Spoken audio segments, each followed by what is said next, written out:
Assalamualaikum warahmatullahi wabarakatuh. Apa kabar hari ini? Berjumpa lagi dengan saya, Zulfanita Dindiskiana, dosen FEBI UIN Raden Mas Said, Surakarta.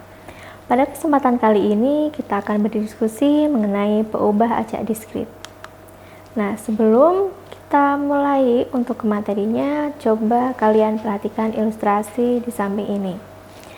Ada seorang profesor hendak menulis ketiga surat berbeda kepada murid-muridnya. Kemudian dia menuliskan surat tersebut pada tujuannya masing-masing. Nah, mahasiswa tersebut yaitu ada Adi, Bambang, dan Cindy. Kemudian dia menyiapkan 3 amplop dengan tujuannya masing-masing. Namun, sang profesor sangat terburu-buru dalam memasukkan surat tersebut ke dalam amplop yang telah disiapkan.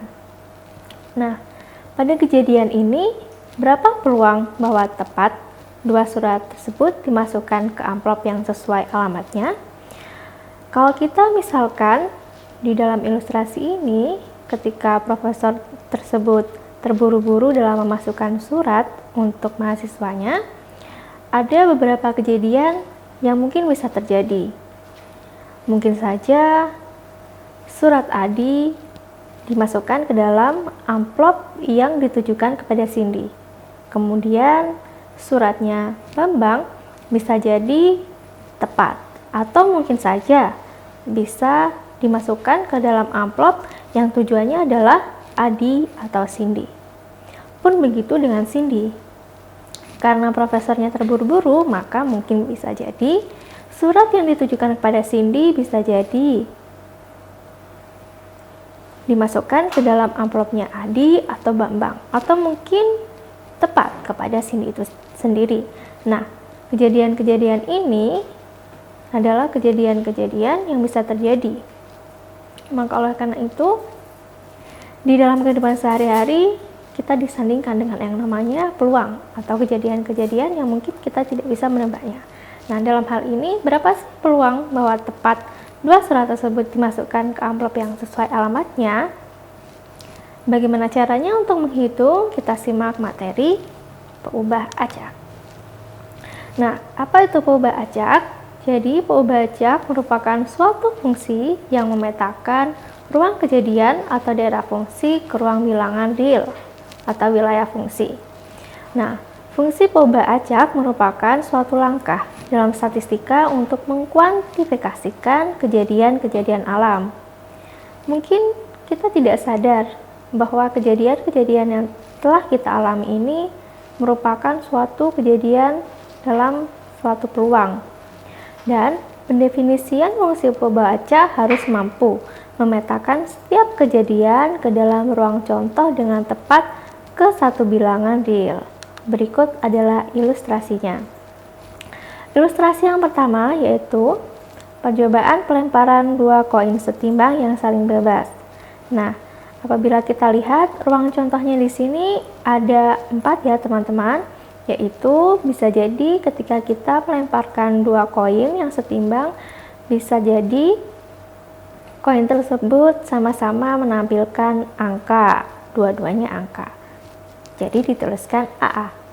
Atau bisa jadi salah satu koinnya angka, salah satu koinnya gambar. Misalkan koin yang pertama angka, koin yang kedua gambar.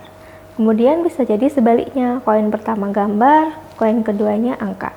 Atau bisa jadi dua-duanya gambar. Kejadian A yaitu munculnya sisi gambar. Nah, ruang kejadian sisi gambar yaitu kita bisa menghitung atau bisa mencacah yaitu angka gambar, gambar angka, dan gambar gambar.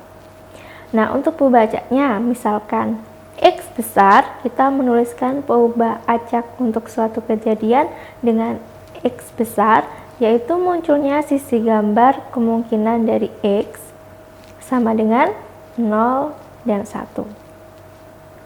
Nah, untuk memetakan berarti AA atau angka-angka yaitu dipetakan ke 0. Kenapa? Karena kita melihat bahwa kejadiannya adalah gambar, bukan angka. Sedangkan ketika gambar muncul berarti kejadiannya adalah dipetakan dengan angka 1. Begitu pula misalkan ketika Y didefinisikan sebagai banyaknya muncul sisi gambar. Kemungkinannya yaitu bisa jadi 0, 1, atau 2. Contohnya seperti ini ya, memetakan fungsi Y, yaitu angka-angka berarti 0 kejadian, angka gambar ada 1 kejadian, dan gambar-gambar ada 2. Nah, untuk menuliskan bagaimana peubah acaknya, yaitu X besar sebagai peubah acak, sedangkan X kecil yaitu nilai peubah acaknya. Untuk karakteristik peubah acak, yaitu yang pertama adalah kita menghitung nilai harapan. Nilai harapan dari peubah acak yaitu pemusatan dari nilai peubah acak jika percobaannya dilakukan secara berulang-ulang sampai tak berhingga kali atau dalam waktu yang panjang. Nah, untuk menghitung nilai harapan dari diskrit atau data diskrit yaitu menggunakan sigma X kali peluangnya atau jumlah kejadian dikali peluang kejadiannya. Sedangkan untuk kejadian yang sifatnya kontinu atau data kontinu atau peubah acak kontinu menggunakan integral dari X yaitu kejadian dikali fx-nya. Nah, sifat-sifat dari nilai harapan yaitu yang pertama, apabila menemui nilai harapan untuk konstanta, berarti nilai harapannya adalah konstanta itu sendiri. Yang kedua yaitu apabila peubah acaknya dikalikan dengan konstanta, berarti konstanta dikalikan nilai harapan peubah acaknya. Kemudian apabila ada dua peubah acak, maka penjumlahan ataupun pengurangan dari masing-masing peubah acak. Untuk karakteristik yang kedua yaitu ragam. Ragam dari peubah acak X didefinisikan sebagai var X sama dengan nilai harapan X kuadrat dikurangi kuadrat dari nilai harapan peubah X. Nah, sifat-sifat dari var X atau peubah acak X yaitu yang pertama, apabila ragam dari konstanta yaitu sama dengan 0. Kemudian varian atau var konstanta dikali peubah acak X, maka konstantanya dikuadratkan, dikeluarkan, kemudian dikali var peubah acak X. Kemudian apabila ada dua peubah acak dikurang ataupun ditambah, maka var X ditambah var Y ditambah atau dikurangi dengan kovarian dari X dan Y. Nah, jika peubah acak X dan Y saling bebas, maka kovarian X dan Y-nya sama dengan 0. Nah, macam-macam peubah acak itu ada dua, yaitu peubah acak diskrit dan peubah acak kontinu. Untuk kali ini, kita akan membahas mengenai peubah acak diskrit terlebih dahulu. Nah, di sini tipe peubah acak yaitu peubah acak diskrit itu sesugugus nilai dari suatu peubah acak yang dapat dicacah atau countable. Misalkan X sama dengan banyaknya tendangan penalti yang berhasil dilakukan oleh pemain A. Kemudian contoh-contoh yang lain bisa kalian tuliskan di kolom komentar ya, apa saja peubah acak diskrit di sekitar kalian. Kemudian untuk peubah acak kontinu, nilai-nilai dari peubah acak tersebut tidak dapat dicacah atau uncountable. Nah, nilai dalam peubah acak tersebut berupa selang interval, misalkan tinggi badan, berat badan, dan lain-lain. Nah, kalian bisa contohkan di kolom komentar apa saja yang termasuk dalam peubah acak kontinu di sekitar kalian. Nah, apa saja peubah acak diskrit itu? Sebelumnya kita harus tahu apa itu peubah acak diskrit. Nah, misalkan X adalah suatu peubah acak diskrit dengan fungsi peluang dari peubah acak diskrit menampilkan nilai dan peluang dari peubah acak tersebut. Jumlah total nilai peluang dari semua kemungkinan nilai peubah acak tersebut sama dengan 1, sama seperti konsep peluang bahwa nilai dari seluruh kejadian sama dengan 1. Peluang dari sembarang kejadian dapat dibentuk dengan menambahkan peluang dari kejadian-kejadian yang membentuk sebaran kejadian tersebut. Dan sebaran peluang perubahan acak X tergantung dari sebaran peluang kejadiannya. Contohnya yaitu apabila kita melempar sebutir dadu yang setimbang, berarti kita akan mendapatkan sisi dari dadu itu sebanyak 6 sisi. Sisi yang pertama, kedua, ketiga, 4, 5, dan 6. Nah, sebaran peluang dari perubahan X dapat dijabarkan sebagai berikut. Peluang X sama dengan 0, yaitu peluang S1 ditambah peluang S3 ditambah peluang S5 sama dengan masing-masing peluang kejadiannya sama dengan 1/6 sama dengan 3/6. Ini untuk kejadian misalkan dadunya ganjil ya. Kemudian untuk dadunya yang genap, maka sama peluang kejadiannya masing-masing 1/6, jadi peluangnya adalah 3/6. Nah, bisa ditampilkan di gambar ini sisi yang muncul kejadiannya, peluang kejadian, dan X atau perubahan acaknya. Apabila masing-masing kemungkinan munculnya dadu genap dan munculnya dadu ganjil. Nah, ini adalah latihan. Pada suatu perusahaan produksi pulpen, diketahui dari 10 pulpen yang diproduksi terdapat 2 pulpen yang tidak memenuhi standar. Jika diambil secara acak sebanyak 2 pulpen dari produksi, dan pembaca X menyatakan banyaknya pulpen baik yang terambil, tentukan sebaran perubahan acak X. Nah, sebelumnya kita harus mendefinisikan terlebih dahulu apa itu perubahan acak X yang dimaksudkan di dalam soal tersebut. Nah, perubahan acak X di sini yaitu banyaknya pulpen baik yang terambil. Nah, dari pengambilan pulpen tersebut kita bisa tahu bahwa yang pertama kejadiannya dua-duanya pulpen yang terambil itu baik semua. Kemudian bisa jadi kejadiannya 1 pulpen baik dan 1 pulpen buruk. Nah, yang kedua yaitu bisa jadi dua-duanya merupakan pulpen yang buruk karena informasi dari soal bahwa ada 2 pulpen yang tidak memenuhi standar. Nah, setelah itu kita baru menentukan sebaran perubahan acak X. Kalian bisa membuat tabel seperti contoh di sini dengan X kecilnya yaitu merupakan kejadian-kejadiannya, yang di sana adalah peluang kejadiannya. Nah, dengan menggunakan kombinasi, kalian pasti ingat kan kombinasi itu apa? Nah, kemudian kalian bisa menghitung untuk masing-masing dari peluang kejadiannya. Untuk peluang yang pertama yaitu 1/45. Kemudian untuk kejadian yang kedua yaitu peluangnya 16/45. Dan kejadian yang kedua yaitu peluangnya adalah 28/45. Oke, kita lanjut ke nilai harapan dan bagaimana cara menghitung nilai harapan. Nilai harapan dari perubahan acak adalah pemusatan dari nilai perubahan acak jika percobaannya dilakukan secara berulang-ulang sampai tak berhingga kali. Di sini kita belajar bagaimana cara menghitung nilai harapan pada perubahan acak diskrit terlebih dahulu. Misalkan X perubahan acak diskrit, maka nilai harapan dari X sama dengan sigma X kejadiannya dikalikan peluang kejadiannya.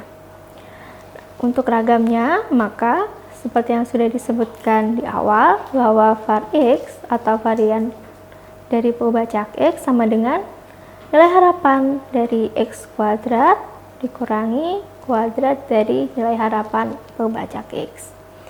Dengan nilai harapan dari X kuadrat sama dengan sigma dari X kuadrat dikali peluangnya.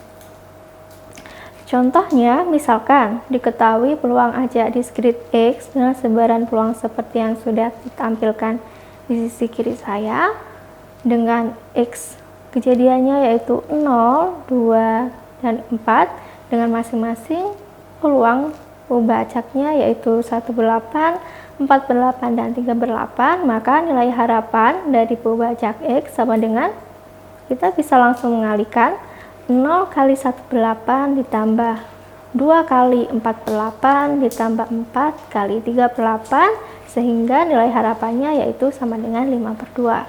Nah, untuk mencari varian X-nya, yaitu pertama-tama kita harus mencari nilai harapan dari X kuadrat.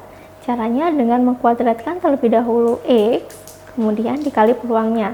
Nah, ketika sudah didapatkan nilai harapan dari X kuadrat sama dengan 8, sehingga kita bisa menghitung nilai dari varian peubah acak X, yaitu sama dengan 7/4. Nah, bagaimana apabila ada konstanta yang masuk ke dalam variabel atau peubah acak diskrit? Nah, caranya dengan menggunakan karakteristik nilai harapan dan raga, maka kita bisa menghitungnya. Contohnya ya, seperti yang di sini, di sisi kiri saya, ketika nilai harapan dari 2x min 1, berarti kita keluarkan terlebih dahulu nilai konstantanya 2 dikali nilai harapan X, kita sudah mendapatkan tadi dikurang 1, sehingga nilainya yaitu sama dengan 4. Begitu pula dengan varian.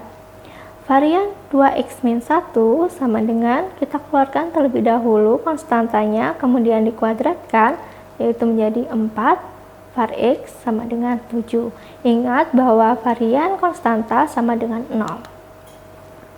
Nah, contoh lain lagi yaitu, jika diketahui distribusi peluang dari peubah acak X seperti tabel di bawah.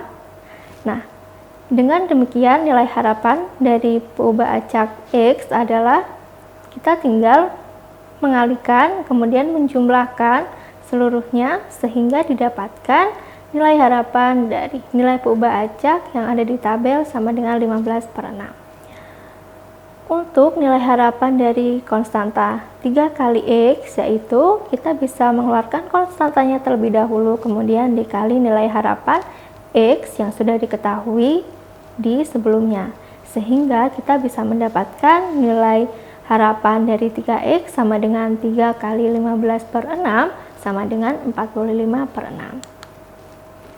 Nah, ini adalah beberapa sebaran peluang diskrit, yaitu diantaranya adalah Bernoulli, binomial, dan Poisson. Saya kira mungkin teman-teman baru kali ini ya mendengar nama-nama sebaran peluang diskrit. Nah, untuk selanjutnya kita akan belajar mendalam mengenai Bernoulli, binomial, dan Poisson. Apa itu? Mari kita simak selanjutnya. Nah, untuk sebaran peluang Bernoulli, sebaran ini kejadian yang diamati merupakan kejadian biner, yaitu sukses dan gagal. Peubah acaknya yaitu X bernilai 1 jika kejadian sukses dan 0 jika kejadian gagal. Nah, kalian bisa mencontohkan apa itu kejadian Bernoulli di sekitar kita. Tulis di kolom komentar ya. Nah, misalkan P kecil sama dengan peluang kejadian sukses, maka fungsi peluang peubah acak X yang berdistribusi Bernoulli sama dengan yaitu P X sama dengan X kecil, peluang peubah acaknya sama dengan X dengan distribusi Bernoulli sama dengan P, yaitu peluang sukses pangkat X dikali 1 min P pangkat 1 min X, di mana X ini adalah kejadian sukses yang disimbolkan dengan 0 atau 1.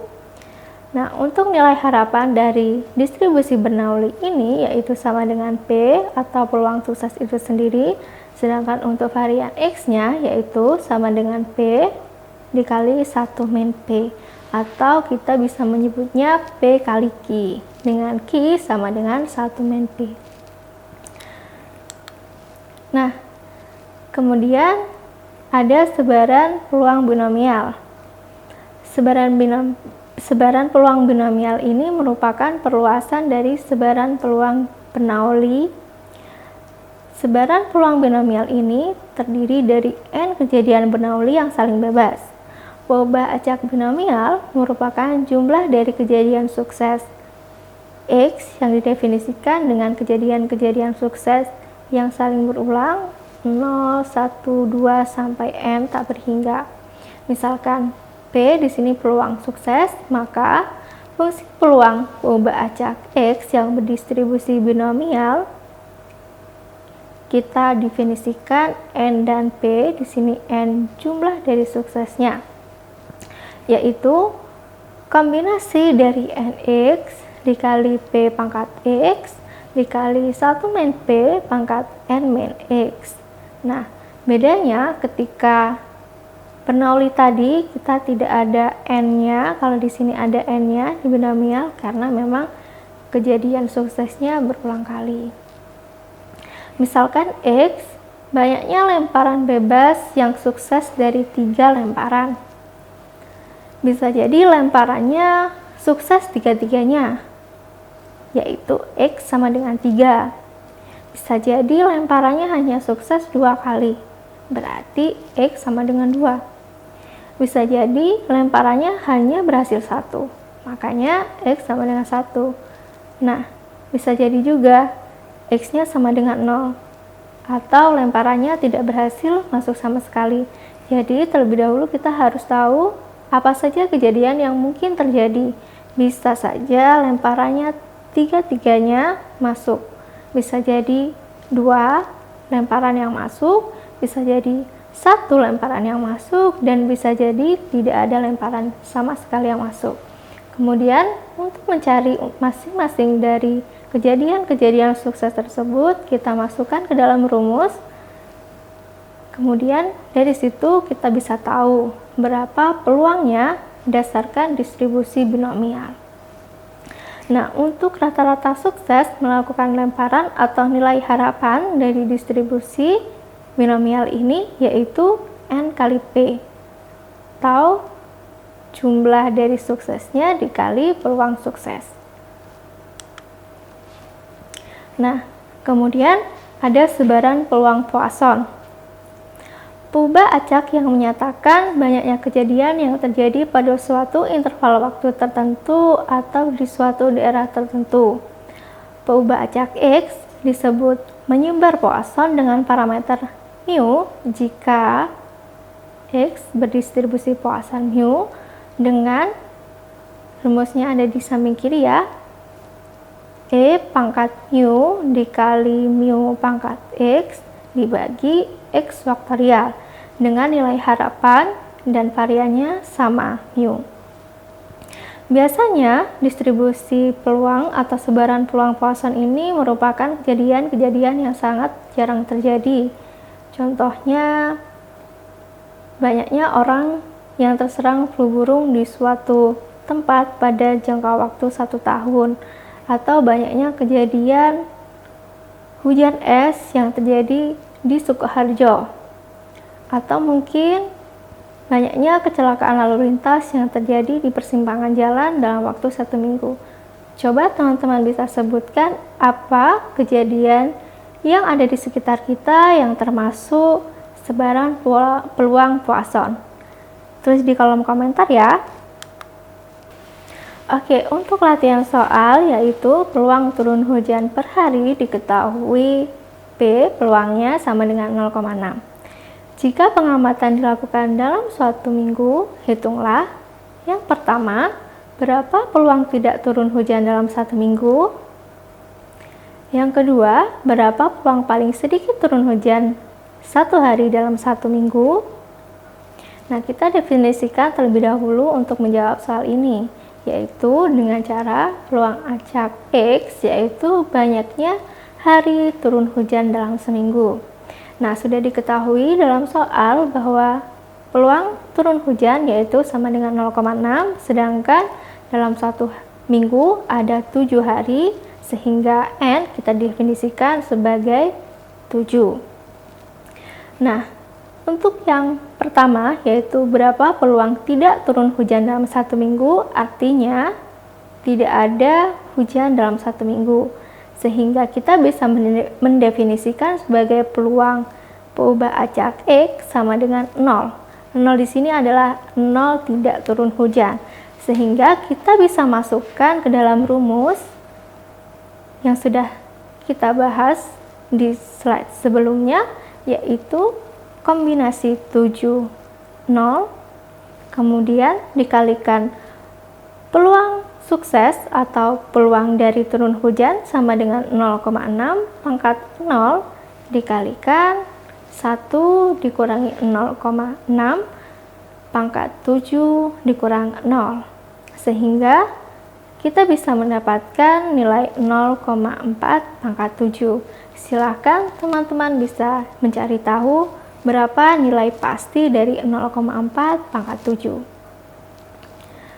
Nah, yang kedua yaitu berapa peluang paling sedikit turun hujan 1 hari dalam 1 minggu. Artinya dalam 1 minggu terdapat beberapa hari turun hujan, sehingga kita bisa mendefinisikan sebagai peluang X lebih dari sama dengan 1.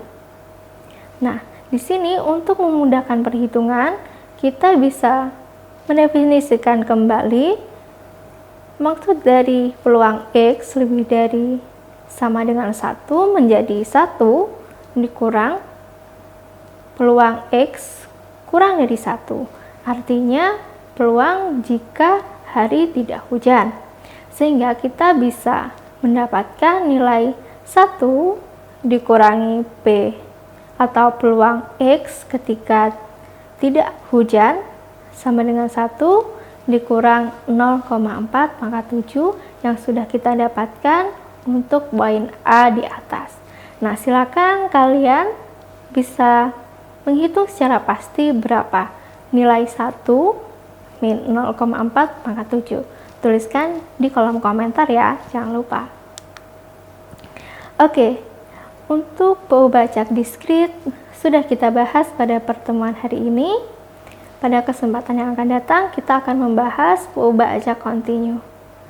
Terima kasih atas perhatiannya. Semoga materi hari ini bisa ditangkap dengan baik. Kurang lebihnya mohon maaf. Wassalamualaikum warahmatullahi wabarakatuh.